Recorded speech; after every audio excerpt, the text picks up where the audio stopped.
Craig's thought of the day. Let's talk Tottenham. This one's just a bit of fun, but it's something that just occurred to me. Many of you know or will know of a guy, and I don't know his actual name, but he's called the United Strand, and he's been growing his hair for the last year, waiting for Manchester United to win 5 games in a row. Hasn't been achieved yet. Hasn't been achieved yet. But put it this way. Put it this way. 5 wins in a row in the Premier League anyway. Manchester United, now listen to this. 5 in a row, right? They beat Sunderland and of course they beat Liverpool at the weekend. So that's 2, right? You're not going to believe this, or you know where this is going. They won for Emery's first ever back-to-back Premier League games, I think that was. Anyway, they won 2 in a row. Games to come, right? Next game is against Brighton at Old Trafford. Brighton turned them over last season. It's not going to be easy, but it's at Old Trafford. And are Manchester United now, have they got their confidence up? You know, so if they beat Brighton, next game, Forest away.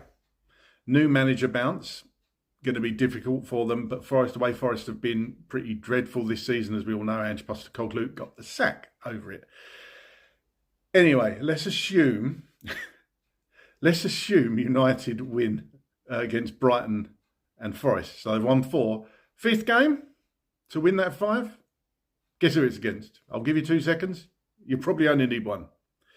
That's right. That's right. Tottenham Hotspur at the Tottenham Hotspur Stadium on the 8th of November.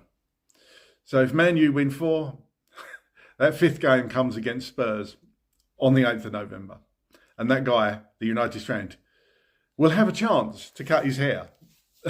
Could have the chance to cut his hair after the Man U Tottenham game on the 8th of November.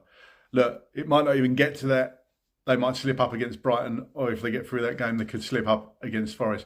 It would be quite funny. It would really be quite funny if they got the 4 wins, come up against us, and then we spank them. He must be quite literally pulling his hair out, that chap. But look, just a fun video today talking about that. Very interesting to see. The Spurs is somehow always in a conversation around anything. It always seems to be that we are talked about with anything. And this time it comes down to hair. So I just thought I'd throw that in. Just a fun one today.